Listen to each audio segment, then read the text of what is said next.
सुनी, तुम कब चली गई थी? मैं शायद देर तक ही सोती रह गई। जी मामा, आपको रात को नींद नहीं आ रही थी ना, इसलिए।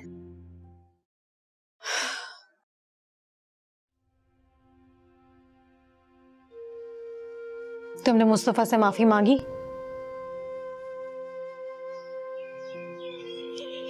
और कहाँ है मुस्तफा? तुमसे नाराज होकर तो नहीं चला गया? सुनी, मुझे उसकी बहुत फिक्र है। कितने मान और भरोसे के साथ मुझे वो इस घर में लेकर आए। क्या सोचता होगा? वहम तो आता होगा ना उसके दिल में कि कहीं मैंने तो नहीं तुम्हें बहकाया है। मामा, अरे मामा, मुस्तफा ऐसे नहीं है। लेकिन ख्याल तो आया होगा ना? ओहो मामा, नहीं आया होगा। और सुने, मेरी माँ कोई खराब औरत थोड़ी ना है, ना ही बदतमीज है, ना ही झगड़ालू है। और फिर आप हमें हमेशा तमीज, बुराई और गलत का फर्क समझाती हैं। सच कह रही हो तुम? जी बिल्कुल सच। मामा, क्या आपसे मुस्तफा की बात हुई थी उनकी फर्स्ट वाइफ के बारे में? आपने मुझे क्यों नहीं कुछ बताया? सुनी, ये बात तो शायद मुझे भी नहीं मालूम। मुझे तो बहुत अफसोस हुआ सुन के। पता नहीं जाने अनजाने में मैंने मुस्तफा को क्या क्या कह दिया, जबकि एक मरूम औरत जिससे मुझे क्या प्रॉब्लम हो सकती है। बहुत हर्ट किया है मैंने उनकी फीलिंग्स को। फिर तुमने उस सामान का क्या किया?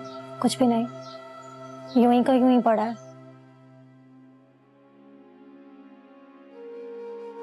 जब वो मुस्तफा के पास्ट का एक हिस्सा है, तो फिर मेरी भी जिंदगी में अब वो एक हिस्सा है। शाबाश मेरी बेटी। अब मुस्तफा तुमसे नाराज तो नहीं है ना? नहीं, बिल्कुल भी नाराज नहीं है। आप चाय पिए, फिर मैं नाश्ता लगाती हूँ। सही है, थैंक यू। मैं तो खुद पहले शॉक्ड हो गया था जिस तरह कि तुम हो गई हो। मैं परेशान इस बात पर नहीं हूँ कि गुफरान ने जो बातें आपको बताई, मैं तो शॉक्ड इस बात पर हूँ कि आपने यकीन कर लिया गुफरान की हर बात पर। कैसी बीवी हो तुम कि तुम्हें मेरी बातों का यकीन नहीं आ रहा? हालांकि फैसल ने तो उस लड़के को तक खरीद लिया था जो अपने बुरे हालात की वजह से तन्हा मेरे साथ खड़ा था। उसने हर एक से फेवर लेने की कोशिश की है और काफी हद तक वो उसमें कामयाब भी हुआ है। और ये बात आपको गुफरान ने बताई?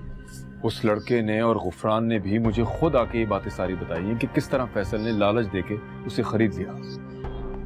और वो जो शूटर वाली बात आपने बताई थी, आपको यकीन है कि फैसल ने उसे हायर किया होगा आप पर गोली चलाने के लिए? क्या फैसल इससे तक गिर सकता है? नहीं शहरयार, मैं उसे इतना गिरा हुआ इंसान नहीं समझ सकती। नायाब, उसने पैसे लेकर सारा ये ड्रामा प्लान किया था कि वो लड़का मुझ पे पिस्तौल उठाएगा और उसके बीच में फैसल आ जाएगा। अब तो मुझे ये बताओ कि फैसल को बाजू पर गोली क्यों लगी? किसी ऐसी जगह क्यों नहीं लगी कि जिससे उसे जान का खतरा हो? ये सब ड्रामा नहीं था, ड्रामा तो अब हो रहा है, ये जो गुफरान आपके साथ खेल रहा है। तुम कैसी औरत हो कि तुम्हें अभी भी यकीन नहीं आया कि मैंने जितनी बातें तुम्हें बताई हैं सारी नियतों की रोशनी में है।